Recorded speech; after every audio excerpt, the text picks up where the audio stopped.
Welcome to the Global Wellness HQ family of podcasts. We are your international headquarters for resources and ideas and insight in relation to the 9 elements of holistic wellness. Join us as we interview local and international wellness experts and learn how you can implement and improve one element or dimension of wellness at a time. Our experts will share their practical tips on wellness in one of these core areas: emotional, intellectual, occupational, physical, environmental, financial, spiritual, social, or habitual. We created our family of podcasts as a resource for anyone who is looking to integrate the 9 elements of holistic wellness into their daily lives. Welcome to the show.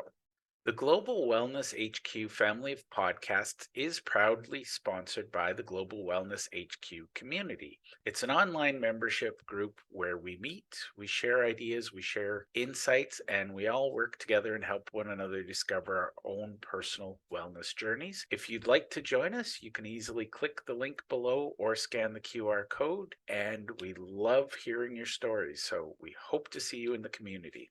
Hi, everyone. Welcome back to the show. Today, I'm excited to have a conversation with Brent Harrison. Brent, why don't we get started? Why don't you just tell us a little bit about who you are and what you do?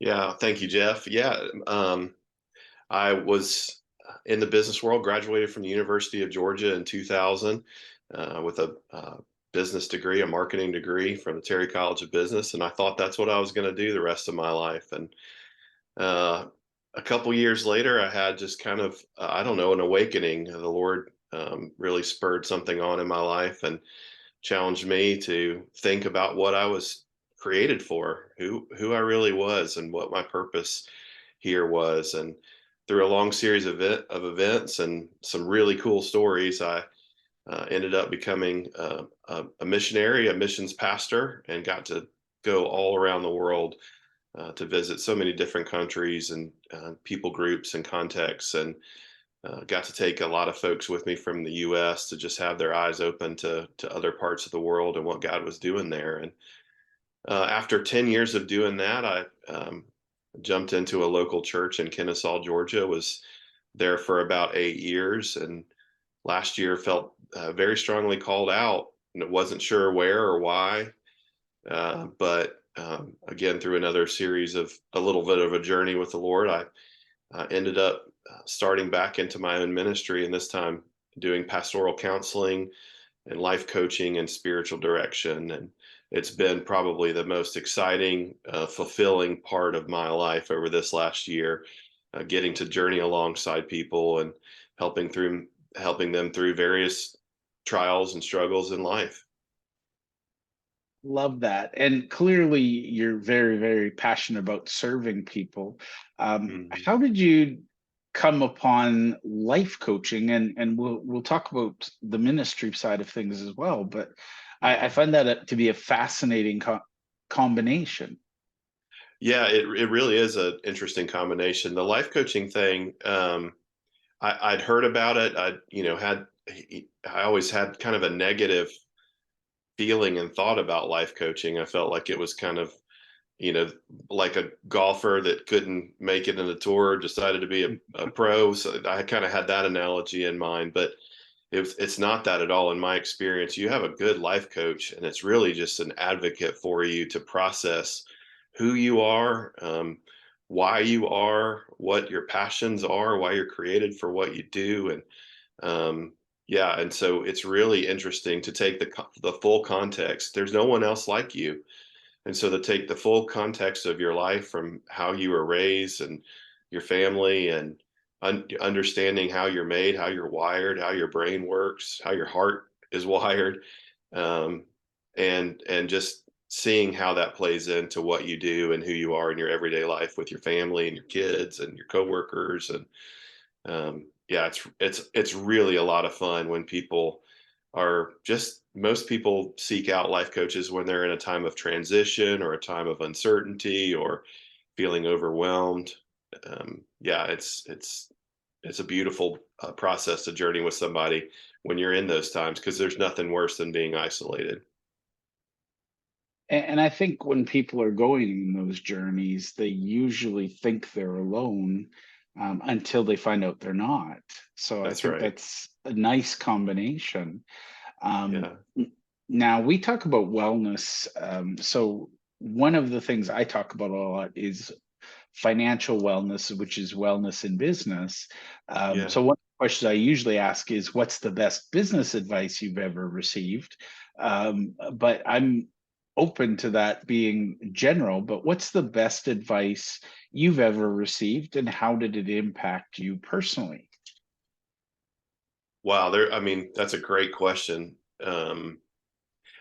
Probably one of the biggest, most impactful things is that was ever said to me was "You be you," and I don't know. I know exactly who said it and why they said it, how they said it, but it was the first time that it resonated with me that I've been trying all my life to be somebody else, or to impress somebody else, or to find the place where I fit in, and uh, having that realization that I'm the only me, and that's on purpose. God didn't make a mistake in that. That's on purpose, and I want to be the best version of me because nobody else out there is that. And once I experienced that freedom, um, it really changed everything for me moving forward.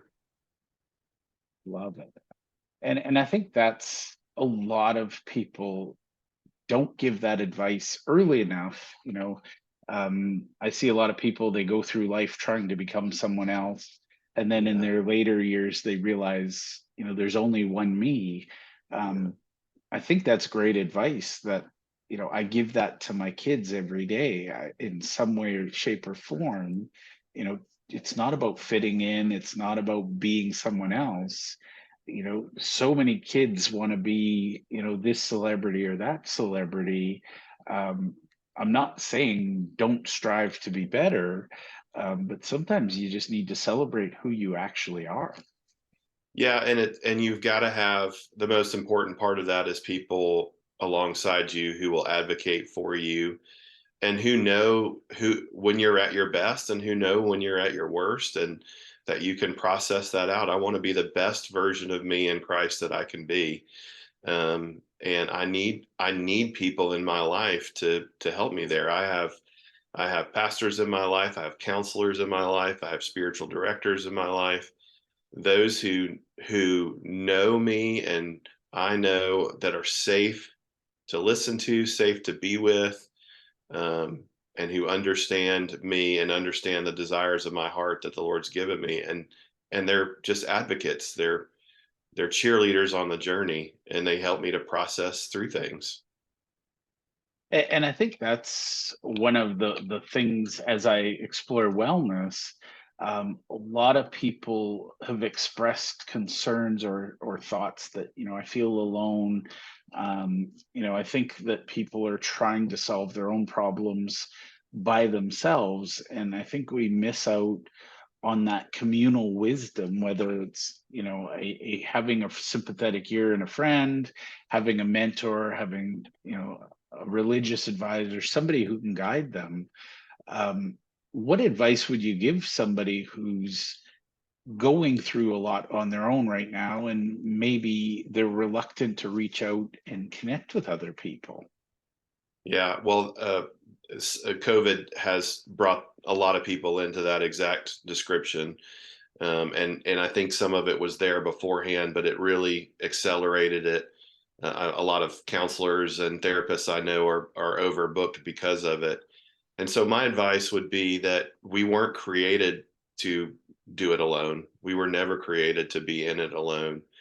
I, of course, as a follower of Jesus, believe in the Spirit of God within us, but I think that God's given us the beautiful community around us, and there are people who want to see you, they want to know you, they want to journey with you, they want to encourage you, they want to bless you, but you have to make yourself known. And a lot of it's a struggle with vulnerability. They don't really want to be fully seen or fully known because if they did, if you, I hear this all the time, if you really knew what I've done, or if you really know who I am or what I've said or then you wouldn't want to help me. And that's guilt and shame. And of course, the enemy wants us to keep us there. But there's just so much freedom in being seen and being heard, being acknowledged, being listened to, and then being advocated for. So putting yourself out there is really the first step, and putting yourself out there to people who are safe. They have to be safe. It has to be someone who's safe, that you can trust with that, and that takes a little bit of time to develop that. I think, as you said, COVID's kind of, with things shutting down, with, different views on it, it's been very divisive. So, what are you seeing in your community? How are you bringing people back together after, we've had a interesting few years, but how Yeah, are you seeing people coming together? Um, let's talk about some of the hope on the wellness journey. So, yeah. The first thing I help people to see and maybe walk through and understand is what are you carrying that you weren't meant to carry? What are you holding on to that you're not meant to hold on to? Um, or what has splashed onto you from other people that the splash is you've absorbed that splash. What have you absorbed that you weren't supposed to absorb? And I find that people are holding on to so much, whether it's bitterness or unforgiveness or anger or loneliness or isolation, um, disappointment in their job, disappointment in their marriage. They they hold this stuff inside, and it really stresses the body, it stresses the mind, it keeps us in a downward spiral. And so really the first step is helping people to understand, um, you're only supposed to hold on to what you're what you're supposed to hold on to, and the rest probably needs to be released to fill that space with peace and with joy and love and patience and kindness and gentleness. And so I help people to walk through what are some of the baits that you've taken, that you've gotten caught up in. And people say politics and race and finances and uh, y- you know the, what's going on in the world, and everything's falling apart. And so they're holding on to these things and they're wrestling with these things, and they're allowing it to take over who they are, and the peace that's offered to them, the rest that's offered to them. And so I really, our ministry is called Restore. And so I really try to help restore us to the way God created us to be, which is enjoying communion with Him, being in peace, being in joy, having life breathed into us instead of constantly taken from us. we'll talk about restore. I think that, you mentioned releasing and letting these things go.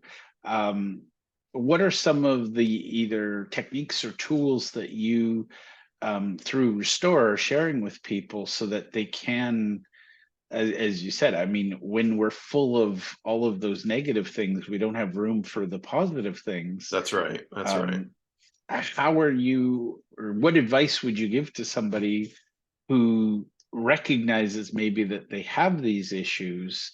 How do they start down that path of learning to let go and make space for the good things? Yeah, that's a great question. Well, the first is what you just said. It's recognizing, it's awareness. There has to be awareness that there is a lot of pent up X, whatever X is for that person. And so that awareness is the first thing. And then I learned this through my own counseling, is that honoring that, honoring why, honoring where it came from, honoring why it bothers us so much. So we're not just disregarding it, we're not just throwing it away. We're trying to honor it because we're holding on to it for a reason, and seeking that reason out of why we're holding on to it. What's really behind it.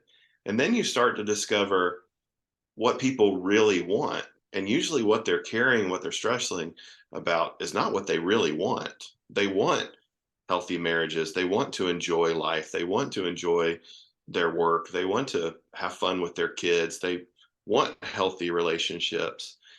But there's so much that's crowding that out, and we help them to. Uh, there's a verse, Romans 12:2, to be transformed by the renewing of our mind. So to our minds, just sometimes just we need reminders. We need to be renewed. We need to be reminded of who we are and why we exist and what we really do value. Love that. And I think a lot of people are so focused on what they don't have, they stop being grateful for what they do have. Yeah, absolutely. Yeah, I have really grown probably personally the most in that is that there's a book called A Life Without Lack. Is when I believe I lack nothing. I believe the Lord is my shepherd and I lack nothing. And when I really believe that, it's yeah. I mean, yeah, there's some things I want. I would love this and I would love that, but I don't have any lack. I I have all that I really need. I have my daily bread, and that's enough. And but when that's not enough, then we spiral into the the expectations and the unhealthy desires and the chasing the fantasies and becoming uh, becoming somebody that we're not, a false self in order to get what we want, and we find out it's not really what our soul wants. It's what we think we want because it looks like it makes somebody else happy. And I think honestly, when I look at the rise of social media and the prevalence of smartphones, there's a lot of algorithms and science designed to show us, here's what we don't have. I think people stop being grateful for what they do have. Yeah, When ironically, not everybody has the electricity to go online. Not everybody has the smartphone. Um, Even in our most impoverished people in North America are still better off than 80-90% of the planet. I think gratitude, and that's where I see people going on their wellness journeys. A big part of wellness is being social. yeah, Another major element of wellness is the spiritual. that's right. Again, however somebody defines that for themselves, I think that's on my personal journey. I realized that there are a lot of people will tell you this is the way for you to be spiritual. And some people say you're being spiritual wrong, and it's like, well, again, each person's got to be true to themselves. Yeah, yeah. Well, we're it's hard to argue that we're spiritual beings one way or the other. We have something within us that we believe is a higher power. Of course, I believe that's Yahweh. It's the Lord God and his son Jesus, and his spirit is within me. So there's a definitely a spiritual part to all of us, and I think it's understanding that, going on that journey of finding who we are. We are bombarded with who we should be, but we rarely explore who we really are. And I think that's, a lot of people get so busy, and I personally, I do not enjoy going out to restaurants anymore, because it bothers me to see everybody sitting there mindlessly scrolling, and Yeah, just even kids so ignored because mom and dad are busy on their phones. yeah, I think we need to start at home, and that's one of our things in our household is we have one day a week where there's no tech. um, to me, that's a big step forward for us, because we're focusing on the relationships. We have two kids, and we're focusing on our kids. It makes a big difference in our lives. yeah. Again, to me, it goes back to what you value. If you value healthy, the most important relationships around you to be healthy, then the time and attention to that is the most important thing. It's people. I've always heard the thing of you can tell what people really care about when they spend their money on it. Well, you can tell what really people really care about when they spend their time on it. Hmm. And if they're not taking care of the things they value the most, whether it's their mental health or their spiritual well-being or their relationship with God or their spouse or their kids, and where they spend their time. And so if they're spending their time scrolling, which I can be as guilty as anybody on, it's really exposing what I really care about. It's an interesting take on it, and I think I agree completely, because I think so many people don't see that, your life becomes where you invest your time. And Yeah. if your time is spent begrudging, I don't have this or I don't have that, we're not stopping to celebrate what we do have, which, and me personally, I live for my kids. I never want them to say dad wasn't paying attention or dad missed this. I love helping them explore things. So Yeah. I think this has been a very interesting conversation, because I think, it's understanding what is important and then finding that time for it. Yeah. Now, you work with a lot of people, so let's talk about what you're doing, your work with Restore.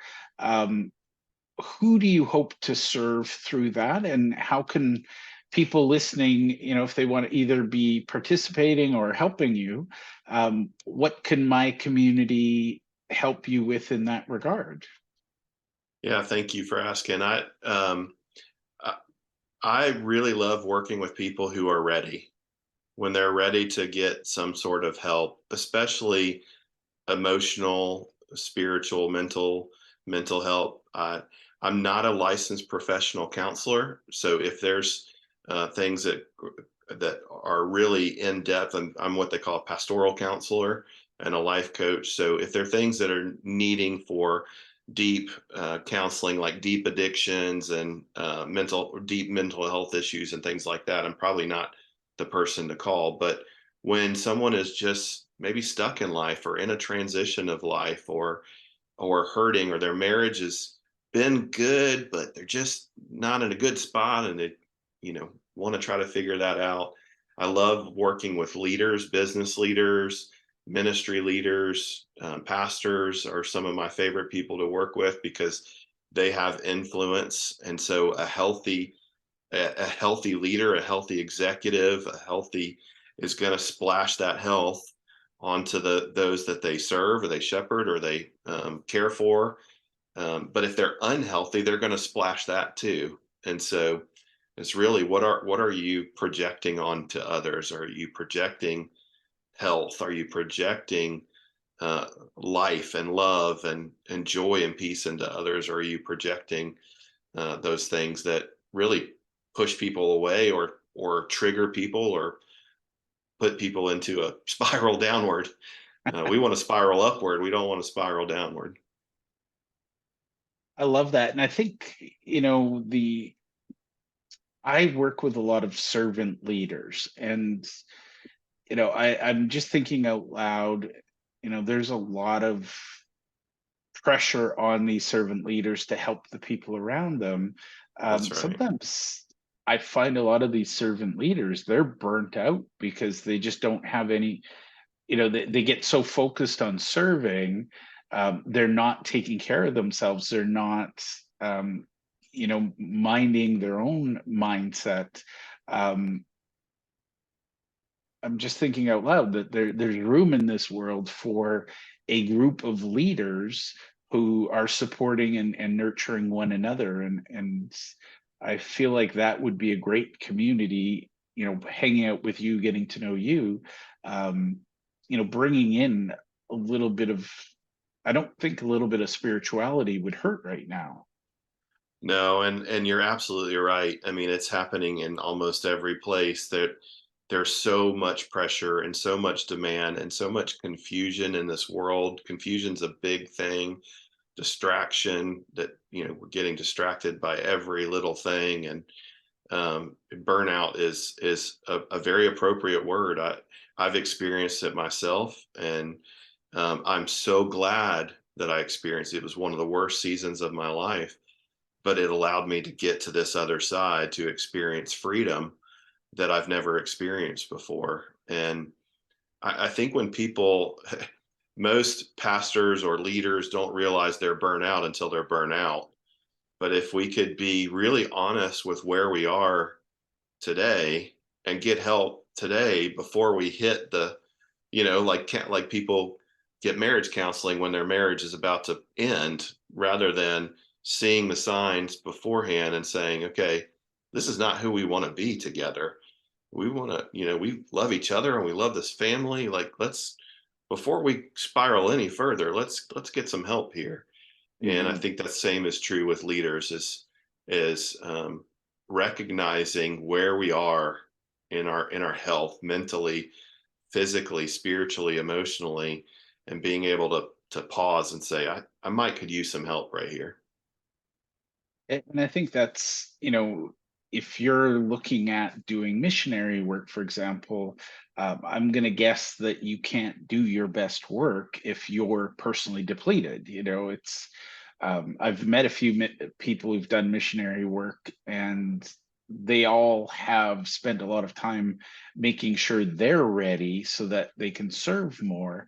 Yeah, Um, I know a lot of leaders that I talk to, and I'm going to take it this route because that's a lot of the audience. They're so stubborn trying to serve people. They're thinking, oh, everybody's depending on me. Um, you need a little bit of that self-care before as you said, it's not the moment you're burnt out where you want to reach out for help. It's, well before that. yeah, um, Part of wellness is recognizing that and avoiding it. But to be truly well, you recognize that your energy is a resource that needs to be nurtured. absolutely. That's well said. And to me, it goes back to rest. It goes back to soul rest. It goes back to physical rest, mental rest. We just don't stop. I mean, even most people in our culture today, we just keep going till we crash at night, and then we go again in the morning, and do it all over again. And we're on this treadmill.